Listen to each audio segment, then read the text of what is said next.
Welcome, ladies and gentlemen, to another episode of 7 Minutes. I am your host, Chris Wright, and I'm with my partner, Beverly Swim. Hi, Bev. Hey, everybody. So today, Beverly is going to anchor this interview with our guests. Please welcome Brooke Zayas. Give her a nice round of applause. Awesome. So, Brooke, Beverly, yeah, I'm very excited about this interview. I am too. I love Brooke. So this is very special to me. So Brooke is originally from Albuquerque, New Mexico, hashtag Breaking Bad, where she taught high school social studies. Her family has an incredible story of their relocation to the Capital District. Definitely Providence. Brooke has now been a licensed realtor since 2017, winning awards and now serving as president of WCR. When not practicing real estate, Brooke enjoys spending time with her husband and her two daughters, who are both extremely busy in sports and school activities. And she also must be thrilled to have her Kansas City Chiefs in the Super Bowl. Oh, yeah, baby. Oh, yeah. Well, thanks so much for joining us today. And first, thank you for guys having me. How does a New Mexico school teacher become one of the top agents in the Capital District in such a short amount of time? Yeah, so thank you guys so much for having me. I am excited to be here. I am actually originally from Kansas City area. And so I went to New Mexico for undergrad. I played college softball out there. And my husband and I met in graduate school and became a school teacher. I have my administrative license, and my husband does high school sports.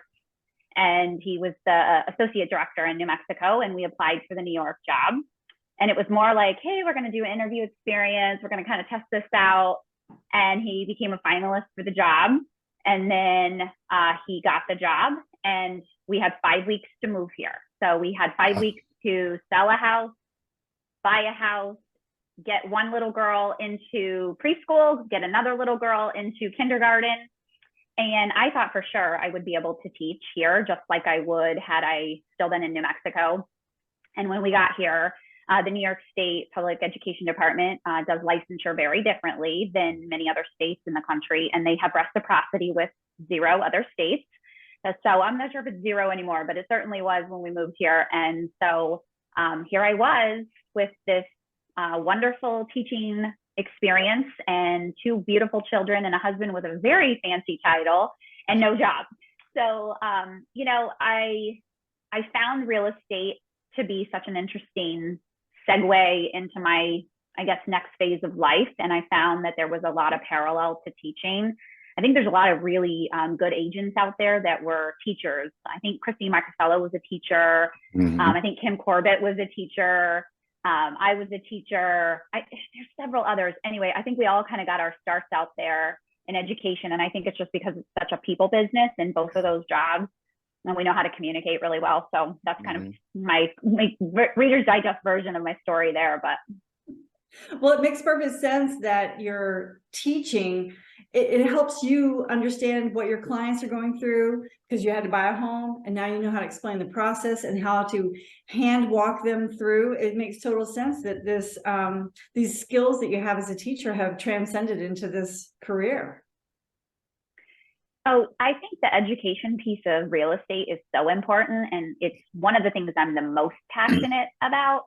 Is I think so oftentimes we have clients come to us, or if you pick up a lead that was a referral from a friend, or if you just, you know, met somebody at an open house, you talk to them, they have no idea what they're doing, right? Like you'll ask a person about the loan type, or you'll ask them about, you know, what money down they have, or what that means, or what type of you know, loan that they're going to use, or if they're eligible for a VA loan, all these things. And I'm just like, wow, you know, I'm so passionate about them understanding that, because just like in the classroom, you know, you want your kids to really understand where we're going and how we got here, right? Just like anything else. But we also in real estate need people to understand kind of what they're getting themselves into, because, you know, you're not buying clothes, you're not buying pants, right? You are buying a home. It's going to be the largest purchase that you make. True. And you should understand it, right? Like you should understand what you're getting yourself into, because you're signing on the dotted line for the next 30 years. And I really think it's very important for people to really understand what that looks like. Yeah. Oh, definitely. So with all the things that you have going on, how do you manage your work-life balance? I don't know. Love your honesty. Yeah, I mean, I think work-life balance has not been one of my strong ability pieces of my career, right? Like, I think sometimes you just pour into your career, you pour into your families, and other times, and I feel like I had a girlfriend tell me one time, some days I'm an awesome pharmaceutical rep, and some days I'm an off mom, but rarely am I both on the same day. Right. And so I feel like that's every job. I feel like that's just motherhood in a nutshell. I'm not sure that we do everything perfectly all the time. And so that's certainly something I'm working on. It's a great question, something for 2023 that I am definitely working on, to work smarter and not harder, and to utilize my time. I have been to several trainings recently, education stuff. I'll watch podcasts and things about time blocking. I really got to do a better job of that, because I do think it's important. If you do time block, I think it helps tremendously. I just haven't found a great way to do that. And some of that is just discipline, right? Of setting that in your schedule and sticking to it. Right. It's kind of like exercise, right? Like, you either make it a priority or you don't. And that's what I really gotta work on that for 2023 for sure. Well, we all have room for improvement on that. That's true. You mentioned podcasts, books. Do you have any that you would recommend? So I am a sports junkie. So most of the podcasts on my playlist are sports.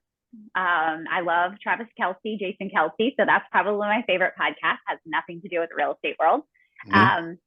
I do try to, kick in books and things here and there, but I am an avid reader, but it's more fiction than anything else. And I think most of the reason why that is because I think your life is so busy. It's so serious. And this job, I think sometimes real estate does get so serious and it gets heavy at times. And so at night when I just kind of sit down to read, I actually do a lot of Audible as well. I do a lot of books on tape in the car, because we're in the car so much in this business. Yeah. So I love Audible. And so sometimes, you just need a quick read, right? Like Lainey Moriarty, I love her. She's a great writer. Hildebrandt, I think, is really cool because she writes all about Nantucket area. And so, being in the East Coast, I think it's really cool to read a lot of her stuff. Those are quick, like beach reads. But I think for sure, that's mostly my playlist is sports podcast too. Tom Ferry, I'll pop in there too. I'll I like to learn about people that are, really willing to kind of do something different. Krista Mayshore is another one. She's a real estate agent in California. I like her. She's a good coach. She's a great coach. And she's an amazing coach. The Lamacchia, I think he's great too in the Boston area. I think he's really interesting, entertaining. I think so. I think all those agents. And then of course, if you don't love Lee Brown, I don't know if you're my people. I love Lee Brown. Too. So I think she's fantastic. I think she's real. I think she just gets it. She gets it as a woman. She gets it as a mother, as an agent, as a friend. She makes all the things that are important to her a passion. And I love that about her. I want to circle back to something you said that's very, very important. And you were talking about time management and juggling, motherhood and wifehood and having a career. It's really important to have a good partner because one of the things I can, not patting myself on the back, but I give my wife grace. I have no expectations of her whatsoever. I'm not looking for dinner at a certain time. I don't expect my clothes to be washed. I don't expect the house to be clean. I'm just not that guy. And I know that for some people that would be a letdown, but she's going to have her days where she's able to, like you said, some days you're perfect at this, some days you're perfect at that, but are they both all at the same time? So, kudos to Mr. Zayas as well, if he's giving you that understanding and that grace to, not always be as successful. It's funny, we make jokes about it now, but when we first moved to New York, I kind of primarily did the cooking around here. Yeah. And that's kind of just the way it fell out, right? He does the lawn, I do the cooking, right? It just kind of fell out that way. So as real estate has evolved, as life has evolved, kids got older, all those things, some of that stuff changes a little bit. Yeah. And he does a lot of the cooking over the last few years, particularly as I got busier. And it was kind of like, when I have showings or I have things going on and I'm coming home, grabbing the kids or picking up or doing whatever we need to do, then he comes home and makes dinner. And so it has worked for us. We have a good partnership in that way. So to your point, I think partnership is so important. Very important. But I think too, really, to be successful in this business, I think if you have a partner, it needs to be someone who does have an enormous amount of support, because you do have to have support at home. That comes from your kids, that comes from your partner, comes from your family, just because it can be heavy, really. I mean, like I said earlier, it can be a really tough job. It can be really disappointing on some days. It can be sad. You deal with lots of different reasons why people sell their homes. Some of them are not so great. And so I just, to have that support system at home in so many ways is really, it's been pivotal in my own career for sure. I think it would be really hard to be a successful real estate agent or just about as successful anything without somebody who's encouraging you and being a cheerleader in the background. Definitely. Yeah, definitely. So I'm really lucky in that respect. So you mentioned books. So if you were going to write a book, what would it be about? Yeah, I love this question because I have so many ways to spin it, right? Like about so many things I would want to put on paper, but I think the biggest one really speaks to where I came from or how I got here in New York or how my real estate career started. And I think a lot of it is just about womanhood and how we reinvent ourselves. And that is really what I would do if I was to write a book. I would talk about how women really need to continue to either learn how or be okay with that reinvention of themselves, because we go through so many seasons of our lives as women, as mothers, as professionals, as business owners. And I think that it's okay to want more for your life in whatever you're doing. I think it's okay to strive for more or not. I think it's okay to just be okay with where you are. But I also think too, as we grow and evolve, we have to be okay with how that plays out. I thought I was going to be a teacher forever. I loved it and I was good at it. And I was planning to be an administrator. And I believe in my heart, I would have been a terrific administrator. I'm not sure I would have been a great head principal.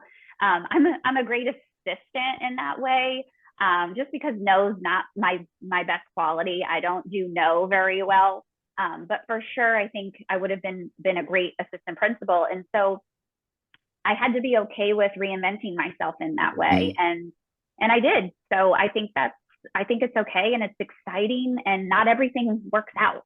And so not every job works out, not every piece that you do or that you're interested, just because you're interested in it doesn't mean that's what you're going to do forever. So I don't know. I think that's, if I was to write a book, that's what it would be about. And also too, in motherhood, my famous motto, I'm like known for it at every baby shower: don't get caught up in what everybody else is doing, because we're all winging it. We are all winging it. And I think it's the same thing in life and in motherhood, and we're all winging it. We're all trying, we're all hopefully doing our best. And if your heart's in the right place and you're working towards that same direction and trying to do what's right, I think the chips really fall out the way they're supposed to. Wow. That's really good advice. Yeah.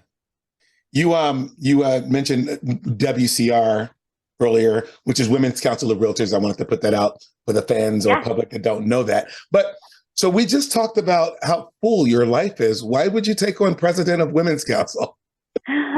I'm not sure, Chris. I'm not sure. I have a passion for volunteerism. I think I had mentioned that earlier. I have a really, I have a passion for helping others. And I think that someone said yesterday at the NYSAR meeting, someone said, there's so many women in the industry. Why do you need a women's council, right? Like what is the purpose? There's so many women in real estate. There are so many women in power positions. I work for Howard Hanna, who has one of the most powerful women in real estate in the world, or, and so what's the purpose? I don't care how many women are in power positions. I don't care how many women hold higher titles or how many women are actually holding a real estate license. We are all in the same need of a mentor or a friend or just someone to learn from or someone to look up to. We all need that. I mean, I think men need that too. Don't misunderstand me there. I think, trust me, I know. I think, right. I mean, I think women especially just need to know we can do it. Like we can do it all. We can work and we can have a spouse and we can have a family and we can create our life exactly as we want to script it. We don't need permission for it. We just maybe need a little mentorship to get there. And I think that's the biggest reason why I wanted to do it. But I also think too, with Women's Council, I really believe in collaboration. And I think that organization, and Chris, you're a past president, that organization can absolutely be, an opportunity for people to network, right? Like so Beverly said, hey, this is a hard business to get started in. Well, this is a great opportunity to network because this business is about people and it is about networking. And if you want to stay in it, you got to grow. You got to grow with, knowing people. And also too, I mean, gosh, in the market that we have dealt with, I think it's been really important to know agents on the other side to work through things and work through challenges. And it can be daunting sometimes. And so sometimes it just takes you to pick up the phone. And, I guess leading into that, I've had a really terrific mentor at Howard Hanna. Chaffee Cooley is gold star in my opinion. Love her. Yep. She's Love her. just, what, Chaffee Cooley is a fantastic person. Beyond anything about real estate. She's a fantastic person. And so when I moved over to Howard Hanna from a smaller firm, she took me to lunch, Caitlin as well, Caitlin, my business partner. And she took us to lunch and she said, whatever you need from me. You want to go on a listing appointment with me? Come with me. You want to go to, a showing with me and let me show you how I do it. This is what I use for marketing. She didn't have to do that, right? Like she could have seen me as competition, which first of all, P.S., I hope she sees me as competition because that means I'm awesome like her because she's amazing, right? But she didn't see that. She saw it as an opportunity to help another woman. And that's what I want to be for somebody else. I want, when I leave this year from our presidency, I want somebody to say, you know what? Brooke's good people. She's trying to help people. She's trying to do a good job. It's a great opportunity to learn leadership skills too, because again, I told you earlier, I don't do a great job saying no. I have to say no a lot in this job. Yeah. Yes, you do. This AirPod really doesn't like me very well, does it? It's all right. So yeah, I have to say no a lot and I'm not good at it. So I'm working on it. Delegating is hard too, because you've got committee, you've got people that are helping you to be able to spread that workout is hard to do because you want to make sure it's done right. Definitely. Cool. Definitely. So what's one thing that people would be surprised to find out about you? Oh, that's a hard one. I think people are often very surprised that I play Division I sports. I don't know why, but they are. I don't know if it's because I'm short. I don't know if I just don't look like what they think, quote unquote, a softball player looks like. Like my daughter. Definitely. Yeah. Like my daughter. I hear it a lot. I'm like, softball? Oh, I would have never pegged you as a softball player. I'm like, okay, well, what does that look like to you in your mind? So I think that's probably the biggest one that I get a lot, that people are surprised by. So your kids come by it honestly then, all their talent in sports. Yeah, they don't like anything I like though. So I think that is divine intervention in there because I probably would be like a crazy mom if they played softball. I'm fully aware of that. They played Little League, or, we used to call it Bobby Sox in Kansas City, but, they played the Little League and I stood on the fence with my arms crossed and I had this little attitude because they weren't hitting the ball well enough or whatever. And it's a good story. It's a good story about my husband, but anyway, he snapped a photo of me. And later on that night, he came home and he said, hey, I want to show you something. And I want to ask you what you think of it. And I was like, oh, sure. Whatever. I didn't know what it was. And it was a picture of me and my body language at this Little League softball game. And he said, this is what you looked like at your daughter's kindergarten or first grade, whatever it was, softball game. Oh boy. And And I mean, he wasn't rude about it at all. He was just like, I just want you to know for some self-awareness of what you look like, your body language. And what I have certainly learned in motherhood is that no matter how much they tell you that they don't care what you think, they absolutely care what you think. They absolutely seek your approval. Mm-hmm. I've been seeking my mother's approval for over 40 years now, so Yeah. I'm fully aware, but now I'm like watching it with, through the eyes of my own children now. But anyway, so it was an eye-opening opportunity for me to see body language matters. And you don't have to say the words, right? And Mm-hmm. so obviously my husband works in sports, so he's passionate about sportsmanship and everything else. But I think that's why my girls don't play softball. Not that I ruined it for them in that 1 year of kindergarten softball. They're just like not interested in it. But it certainly was an opportunity for me to say, okay, it's not about me and it's not about what I was good at. It's about them and what they're interested in. Wow, that's really eye-opening. Thank you for sharing that. Yeah, it was not one of my finer moments, Beverly. That's why I'm thinking, I'm glad nobody, I don't know if I'm glad, but because I probably was the same way, having kids in sports and things like that too. So I guess I'm almost thankful that nobody had to do that to me, but now we'll never know. So what's next for you this year? You've got so much on your plate. What else can you accomplish this year? Okay, so I'm sorry. So your question was, where do you want to see me go? So I think it's a really tough question. In 2023, we definitely want to grow.